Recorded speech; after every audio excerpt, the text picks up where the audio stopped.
Everyone is looking for secrets to age better. There are no secrets, only habits that regulate your epigenetics, which in turn regulate your genetics. These habits can generate differences as big as the ones we see in some twins with the same genetic material. Yes, they are twin brothers. If you want to choose the path of good aging, today you are going to learn up to 8 totally underestimated, overlooked habits that are going to help you do it. The best part is that they are not expensive habits to implement as recurring aesthetic interventions can be. What you will learn in the next few minutes could change your perspective on aging forever. Use sunglasses to prevent dynamic wrinkles and eye diseases. Wearing sunglasses is not just a fashion statement, it's a key tool in delaying aging. Why? Dynamic wrinkles or expression lines are those that appear due to the repetition of facial movements, such as frowning or smiling. The most common ones are on the forehead, between the eyebrows, or crow's feet near the eyes. What happens when you live in a sunny climate and go outside without sunglasses? Well, unconsciously, you're constantly frowning and squinting your eyes all the time. This, over the years, creates dynamic wrinkles that then become static and are difficult to reverse without aesthetic procedures, not to mention sometimes impossible. And the following is just a hypothesis because I haven't found anything about it, but the effort gestures made during high-intensity exercise over the years would have the same effect. On the other hand, constant exposure to ultraviolet radiation can damage the eyes and surrounding skin, which is very sensitive, accelerating the appearance of wrinkles, spots, and other signs of aging.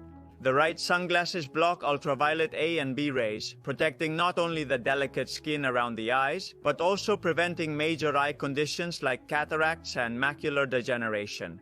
In the long term, regular use of sunglasses can contribute to maintaining a younger appearance and healthier vision. Cardio in Zone 2. If there's one system in your body that you want to keep young, it's the cardiovascular system. If strength is the tool to keep your muscular system young, aerobic exercise is the tool to keep your cardiovascular system as young as possible. Why? Well, because this specific type of exercise improves endothelial function. Cardio in Zone 2 boosts nitric oxide production, a molecule that dilates blood vessels, improving endothelial function and cardiovascular health. The endothelium is simply the inner lining of blood vessels. This is crucial for preventing age-related problems such as hypertension and atherosclerosis. It also maintains arterial flexibility. Your arteries become more rigid over time. Cardio in Zone 2 can prevent age-related stiffness, which is linked to a higher risk of cardiovascular diseases. This is done via positive modulation of the structural components of the arteries, such as collagen and elastin. It promotes mitochondrial biogenesis. This exercise also promotes the biogenesis of new mitochondria and the health of the mitochondria, which is very important, as you can imagine. This maintains energy efficiency and metabolic health during aging. How to implement it? Zone 2. Cardio is defined as training performed at a moderate intensity, where the heart rate is between 60 and 70% of the maximum heart rate. In this zone, you predominantly use fats as an energy source, which allows you to maintain activity for extended periods without causing excessive fatigue. It's a zone where you can maintain a conversation without difficulty, which makes it accessible and sustainable for most people. To be able to do this, you need to know your maximum heart rate. And although there are simple formulas, like the classic 220 minus your age formula, these are really very inaccurate, and ideally you should infer it using a heart rate monitor. After that, you can calculate your Zone 2 range, which is a fairly comfortable work zone. Regularly check and adjust your maximum heart rate and Zone 2 range, as they will change over time. Then, choose an aerobic activity that you enjoy. Or, if you don't enjoy any, the one you hate the least. Rowing, biking, running, swimming, skating, it doesn't matter. And finally, start with 3 weekly sessions of 30 minutes, which you can include in addition to your regular training. Since training in the average Zone 2 will not generate much residual fatigue and can even serve to recover more efficiently.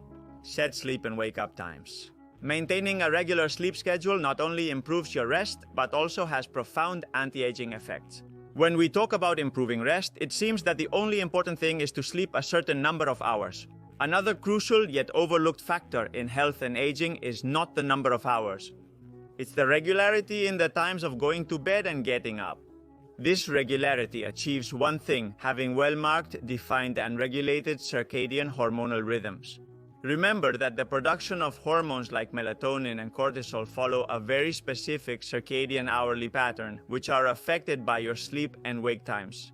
Well, when we don't have a regular sleep schedule and we go to bed one day at 11 at night, another day at 2 in the morning, doing the same with the time we get up, these hormonal rhythms become blurred. It's as if they lose strength. This is what we really call chronodisruption, and it causes you to produce less cortisol during the day, less melatonin at night. You feel tired during the day and then rest worse at night.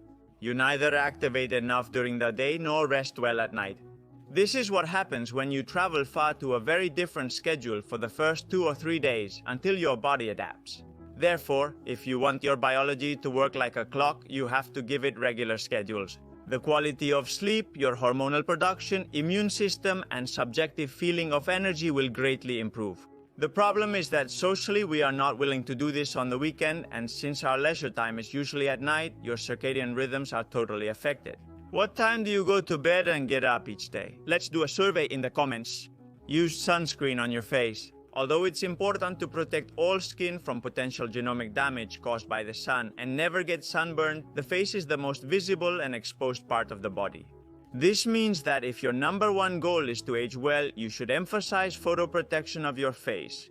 This recent study included 290 women between 30 and 65 years old with different skin phototypes, from very light to very dark skin, phototypes 2 to 6.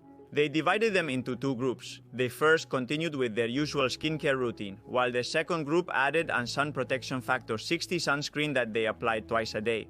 After a year, the researchers found that all women experienced some increase in signs of aging, such as wrinkles and dark spots over time.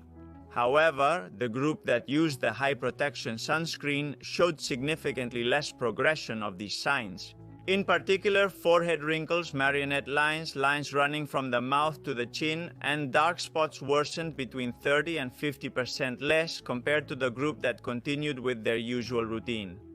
Strength training. Have you ever wondered why contracting your muscles against resistance is the best anti-aging method there is? There are several lines of action. I'll tell you the most important ones, and they are very unknown. Pay attention. First, it's the best insulin sensitizer. Insulin sensitivity decreases as you age, and in turn, greater insulin resistance accelerates aging. This cycle can only be broken with a powerful insulin sensitizer such as strength training. But Borja, I take berberine. For Borja, I do a 16-hour fast. All of that, I'm sorry to tell you, pales in comparison to the insulin sensitizing power of strength training. Then we have the issue of the release of anti-aging exerkins. These are molecules released during exercise that have positive systemic effects on the body, including improving insulin sensitivity, reducing chronic inflammation, and promoting cardiovascular health, continuing with keeping you away from functional dependence. Maintaining and improving muscle strength are essential for independence in old age. A strong body is less susceptible to falls and other injuries, not to mention diseases, which reduces the need for daily assistance and improves quality of life. By training in your 60s, you're earning a good life in your 70s, looking younger. And then, the most obvious thing, strength training also improves physical appearance by increasing muscle mass and reducing body fat. This change in body composition not only makes you look younger, but also contributes to firmer skin and the prevention of sarcopenia.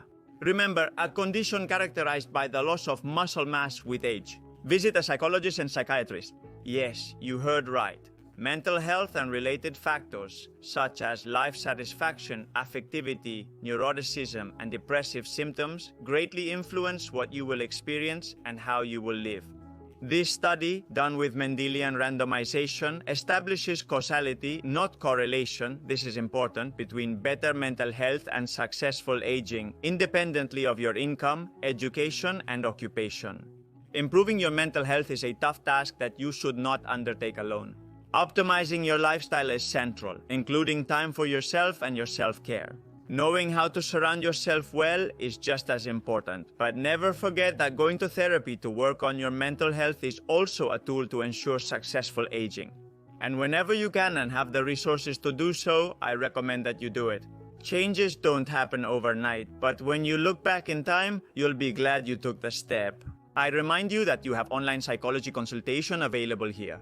Eating almonds. Attention to all almond lovers. Not only are they a healthy, nutritious snack, but they could also be a good anti-aging food.